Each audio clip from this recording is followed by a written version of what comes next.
Nasiruddin পাটোয়ারিকে arrest করতে না পারেন, আপনি যে হাদির মতো ছেলেকে অ্যারেস্ট করতে না পারেন, আপনার দরকার নাই মাঠে সেনাবাহিনী রাখা। আজকে স্যার আপনার কিছু সিদ্ধান্তের কারণে আজকে পুরো সেনাবাহিনী বিভিন্নভাবে বিভক্ত হয়ে গিয়েছে। আমাদের দেশে রিসেন্টলি নাসিরুদ্দিন পাটোয়ারিকে নিয়ে অনেক কথা হচ্ছে, এবং তারপর তার কিছুদিন আগে হাদি। নাসিরুদ্দিন পাটোয়ারি তিনি সেনা অফিসারের ঘিলু আইকিউ নিয়ে কথা বলেছেন, আর হাদি বলেছেন যে সেনাবাহিনী যদি সাহস থাকে, তারা যদি কু করে দেখাক, তাহলে প্রতিটা ইট খুলে নিয়ে আসা হবে। এটা আলোকে কথা বলে। একচুয়ালি আমি খুব জ্বরে আক্রান্ত, অসুস্থ, কিন্তু বিষয়টা নিয়ে কথা না বলে পারছি না। এবং বিশেষ করে আমাকে অনেকেই ইদানিং অ্যাডভাইস করেন কিছু বিষয়ে কথা না বলার জন্য, আবার অনেকে অনুরোধ করেন যাতে কথা বলি, বিশেষ করে যারা কথা পছন্দ করেন, শুনতে চান। আমি এখন আসি নাসিরুদ্দিন ইস্যু নিয়ে।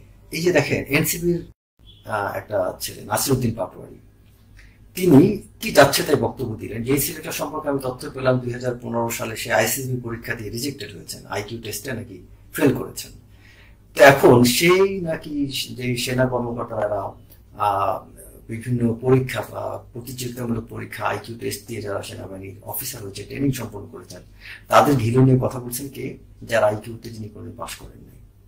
এবং তারপরে তিনি সেনা অফিসারদের তিনি স্টেট ডেফিনেশন জানে না। নাসিরুদ্দিন পাটোয়ারি খুব ভাগ্য ভালো, তিনি যদি আমার সামনে এখন কোনো মানে তাকে যদি আমি ধরে জিজ্ঞেস করতে পারতাম, একদম ফিজিক্যালি যদি সামনাসামনি থাকতো, ইনস্ট্যান্টলি আমি জিজ্ঞেস করতে পারতাম যে নাসিরুদ্দিন পাটোয়ারি, তুমি কি জানো যে স্টেটের ডেফিনেশন কি, সংবিধানের কয়টা আর্টিকেল আছে, কোন আর্টিকেলে বাংলাদেশের রাজনীতি, বাংলাদেশের সামরিক বাহিনী, বা কোন আর্টিকেলে বাংলাদেশের সার্বভৌমত্ব নিয়ে কথা বলা হয়েছে? তুমি বলতে পারবো না। তো তুমি কিভাবে এতটা লাফালাফি করো? আর তারপরে সেই নাসিরুদ্দিনের জবাবে আমাদের সেনা প্রধান তিনি যে বক্তব্যটা দিলেন, আমার কাছে সত্যি কথা ভালো লাগেনি। আমি সেনা প্রধানকে খুব সম্মান করি, with due respect to him. সেনা প্রধান যে কথাটা বলেছেন যে আমি ওয়াকার স্যারকে আমি উদ্দেশ্য করে বলি, স্যার আপনি যে কথা বললেন যে নাসিরুদ্দিন পাটোয়ারির এটার জবাবে যে আমাদের ধৈর্য ধরতে হবে, তারা বয়স কম, তাদের যখন বড় হবে তারা তখন লজ্জিত হবে। আমার কথা স্যার, তারা যদি এত ছোট হয়ে থাকে, তাহলে তাদেরকে আপনি উপদেষ্টা বানিয়ে উপদেষ্টা চেয়ারে বসে তাদেরকে আপনাদের লেভেলের কর্মকর্তারা সার করে কেন? তারা বিয়ে শাদী করছে, বাচ্চা কাচ্চা অনেকে হয়ে গিয়েছে।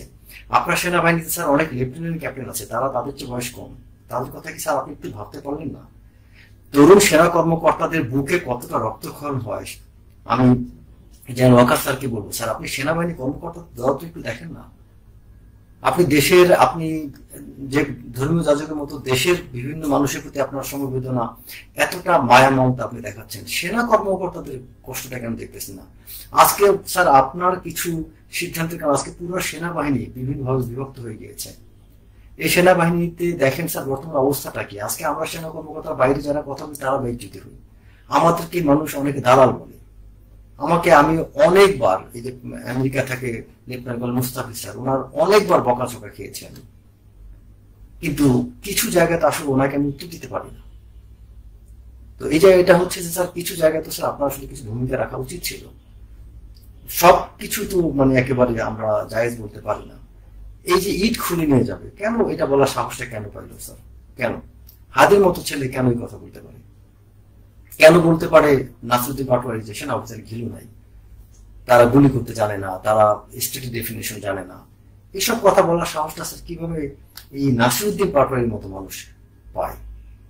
আপনার সেনাবাহিনীর যেসব যোগ্য কর্মকর্তারা আছে, তাদের কতটুকু কষ্ট লাগতে পারে স্যার, আপনি কি একটু ভাবতে পারলেন না? একটু স্যার আপনার মধ্যে এই ভাবনাটা আসে না?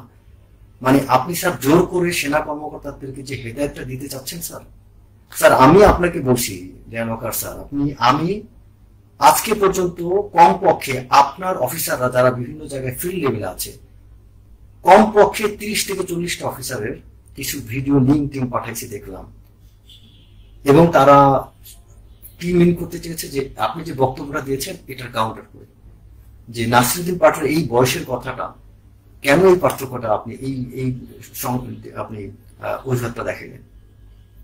এখানে যাচ্ছে তাই আচরণ করা হচ্ছে। কোনোদিন সেনা কর্মকর্তাদের নিয়ে সেনাবাহিনী এতটা বাজে কথা বলেনি স্যার।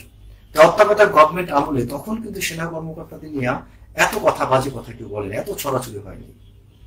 কিন্তু এখন কেন স্যার? কিছু তো একটা আছে স্যার, কিছু তো গলদ আছে। সারাক্ষণ আমরা খালি আপনাকে যারা স্যার ডিফেন্ড করে যারা কথা বলে, ডিফেন্ড করে কথা বলে যে ভালো অফিসার, স্যার এটা ভাইবেন না। আপনার পক্ষে আমি কথা বললেই যে আমি ভালো অফিসার হয়ে গেলাম, এটা হতে পারে না স্যার। কিছু জিনিস আপনার বিপক্ষের কথা আপনাকে আমলে নিতে হবে। এবং বিশেষ করে এই সেনাবাহিনীর সম্মানটা আজকে অনেক হয়ে গেছে স্যার। আজকে একটা অফিসার লেডি যার সাথে একটা মেজর মুরাদ ইস্যু নিয়ে যে ঘটনা ঘটছে, তৎক্ষণাৎ কেন অ্যাকশন নেওয়া হয়নি স্যার? তৎক্ষণাৎ অ্যাকশনটা নেওয়া যেত। এবং এই বিষয়গুলো নিয়ে আজকে আমার কথা হচ্ছে, একজন ব্রিগেডিয়ার কেন তার বাসায় যাবে? দরকার কি? আমাদের যেখানে সেনাবাহিনীর ম্যানার্স হচ্ছে যে আমরা দুপুরবেলা একটা অফিসার বাসায় না থাকলে আমরা ফোন কল পর্যন্ত করি না।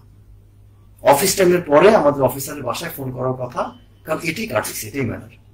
সেখানে একটা অফিসার না বলে একজনের বাসায় কেন যাবে? আমরা অন্যান্য ঘটনা বাদ দিলাম, একজন তাকে মিথ্যা অভিযোগ যাই করুক, কিন্তু এই বিষয়গুলো তো স্যার আজকে কোথায়? একজন সেনা আপনার তো জেনারেল, তিনি তো মনে হয় স্যার একজন জুনিয়র লেফটেন্যান্ট ওয়াইফ না বসার মতো মনে হয় বসেন না। আমাদের এটা আমাদের সম্মান, রেসপেক্ট, আমাদের আর্মির একটা ঐতিহ্য যে একজন জুনিয়র অফিসার ওয়াইফ যদি না বসে, একজন সিনিয়র একজন জেনারেলও দাঁড়ায় থাকে। আমরা অফিসার লেডিকে এতটা রেসপেক্ট দিই। সেখানে আজকে মানুষ আমাদের অফিসার্স লেডি, আমাদের সামরিক বাহিনীর নীতি নৈতিকতা নিয়ে, পারিবারিক জীবন নিয়ে মানুষ খুললাম কথা বলতেছে স্যার। কেন স্যার এই বলার সুযোগ আমরা কেন দিচ্ছি? এখন কেন অনেক কিছু হার্ডলাইন অ্যাকশন নিতে পারছেন না স্যার? এটা তো নেওয়া উচিত। এই নাসরুদ্দিন পাটোয়ারির মতো যারা ইতর প্রকৃতির, এদের বিরুদ্ধে কেন আপনি অ্যাকশন নিতে পারছেন না স্যার? নাসরুদ্দিন পাটোয়ারিকে ধরলে কি হবে? সে আইন লঙ্ঘন করেন নাই। তিনি যেসব কথা বলছেন এগুলো সেনাবাহিনী নিয়ে, একটা দেশের সার্বভৌমত্বের প্রতীক হচ্ছে সেনাবাহিনী। সেই সেনাবাহিনীকে নিয়ে নাসরুদ্দিন পাটোয়ারি যে কথাগুলো বলছে, সোশ্যাল মিডিয়া থেকে শুরু করে সব জায়গায় এটা নিয়ে প্রতিবাদ করা হচ্ছে, সর্বস্তরে। সেই নাসরুদ্দিন পাটোয়ারির বিরুদ্ধে কোনো অ্যাকশন নেওয়া হলো না।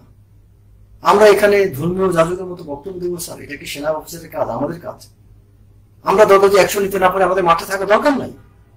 আপনি যদি নাসরুদ্দিন পাটোয়ারিকে অ্যারেস্ট করতে না পারেন, আপনি যদি হাদির মতো ছেলেকে অ্যারেস্ট করতে না পারেন, আপনার দরকার নয় মাঠে সেনাবাহিনী রাখার। কি করতে সেনাবাহিনী মাঠে থাকবে? আপনার আজকেও দেখলাম 49 জন 50 জন 47 জনের মতো আপনার সিভিল অ্যাডমিনিস্ট্রেশনের কর্মকর্তা, রিটায়ার্ড অফিসার স্যার তাদের বেনিফিট প্রমোশন পাচ্ছেন। আমাদের আর্মিতে একটা অফিসার প্রমোশন দিতে পারছেন স্যার? কেন? কেন আমাদের সেনাবাহিনীতে এখন পর্যন্ত একটা রিটায়ার্ড অফিসার বা সার্ভিং বঞ্চিত অফিসার আমরা দৃশ্যমান দেখতে পাচ্ছি না যে তারা তাদের ডিউ রেসপেক্ট, ডিউ তাদের পাওনা পাচ্ছেন না? তাহলে স্যার কি করতে আমাদের এই সেনাবাহিনী আছে? আমাদের লাভটা কি হচ্ছে স্যার? আমাদের সেনাবাহিনী আজকে মানুষ অস্বীকার করতেছে আমাদের অবদান।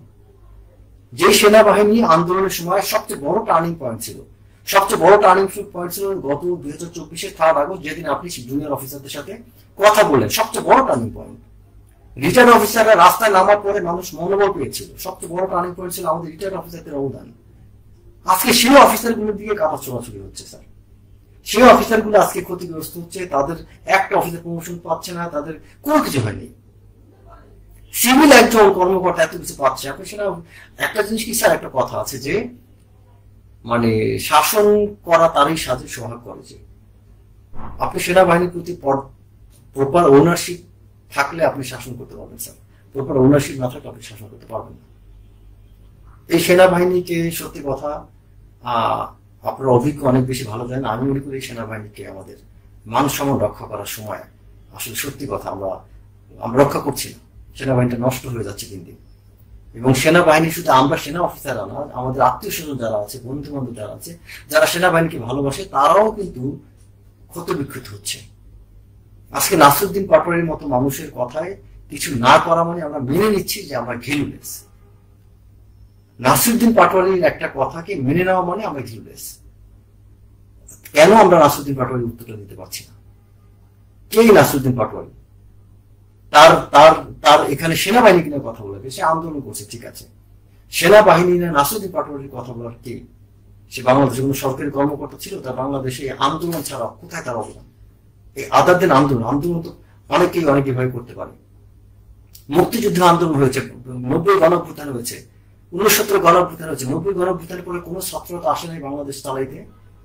90 গণঅভ্যুত্থানের পরে কোনো ছাত্র তো এরকম বেয়াদবি করে নাই। আজকে এই 5 আগস্টের পরে ছাত্ররা কেন বেয়াদবি করতেছে? ছাত্ররা কেন মব জাস্টিস করছে? সেনাবাহিনীর ভূমিকাটা কি স্যার? কেন সেনাবাহিনী কঠোর হস্তে সেটা দমন করতে পারেনি? খালি শেখ হাসিনার সময় কি মানে ছাত্রদেরকে আমরা তোমার রাইট কজে আমরা ছাত্রদের সাথে ছিলাম, কিন্তু রং কজে কেন আমরা ছাত্রদের সাথে থাকবো কেন? আবার যে জায়গাটা আমাদের ছাত্রদের সাথে থাকা উচিত সেটা থাকবো, অবশ্যই থাকা উচিত। ছাত্ররা আমাদের প্রতিদ্বন্দ্বী না, তারা আমাদের দেশের একটা অংশ। কিন্তু আমরা, আমার মনে হয় সেনাবাহিনী মানে মিলিটারি ফোর্স যেরকম বিহেভ করার কথা আমরা সেটা মনে করছি না। সেনাবাহিনী এখানে ধর্মীয় যাজক হলে সেটা মানাবে না, সেনাবাহিনী এখানে পণ্ডিত হলে মানাবে না, সেনাবাহিনী এখানে ফিলোসফার হলে মানাবে না, সেনাবাহিনী এখানে শিক্ষক হলে মানাবে না। সেনাবাহিনীর কাজ শিক্ষকতা না, সেনাবাহিনীর কাজ স্কলারগিরি করা না। সেনাবাহিনীর কাজ হচ্ছে একটা শক্ত অ্যাডমিনিস্ট্রেশন, কমন লিডারশিপ এস্টাবলিশ করা। একটা দেশ ক্রান্তি লগ্নে আমরা তো যুদ্ধ করি না, আমাদের প্রতিবেশী দেশ ভারতের সাথে যুদ্ধ করে আমরা পারবো না। তারা আমাদের সেনাবাহিনী কোন কাজে লাগবে স্যার? আমাদের সেনাবাহিনীকে কাজে লাগাতে হবে দেশ গড়ার। আমাদের দেশের যখন এই 5ই আগস্ট পূর্বে শেখ হাসিনার সরকার যখন বাংলাদেশের সিভিল অ্যাডমিনিস্ট্রেশনটা যখন ভেঙে পড়েছে, পুলিশ যখন ভেঙে পড়েছে, তখন উচিত ছিল এই সেনাবাহিনীটাকে অনেক কিছু দায়িত্ব নেওয়া। যখন দেখলাম উপদেষ্টারা অনেক ভালো কাজ ঠিক মতো করছে না, তখন সেনাবাহিনী কিন্তু অনেক সেই তত্ত্বাবধায়ক গভর্নমেন্ট সময়ের মতো করে অনেক দায়িত্ব নিতে পারত। উপদেষ্টারা যখন উল্টাপাল্টা ভাবে চলে মানে আরাম আয়েসে ব্যস্ত হয়ে গিয়েছেন, তখন সেনাবাহিনীর তাদের দোষ চাপিয়ে দিলে হয় না, কারণ সেনাবাহিনী ওই মুহূর্তে অ্যাক্টিভ রোলে। সেনাবাহিনী ওখানে অনেক কিছু করণীয় ছিল, সেনাবাহিনীকে দায় ছাড়া হতে পারে না। ওই মুহূর্তে যদি সেনাবাহিনী চিফ অ্যাডভাইজারকে যদি কিছু বিষয়ে কথা বলতেন কড়া ভাষায়, তিনি, আমি মনে করি তাকে শুনতে হতো, কারণ এই সেনাবাহিনী দেশটাকে উদ্ধার করছে। ছাত্ররা তারা উপলক্ষ মাত্র, কারণ ওই মুহূর্তে মেইন পিভটিং রোলটা প্লে করছে সেনাবাহিনী, এবং সমস্ত দুনিয়ার মানুষ প্রশংসা করছে।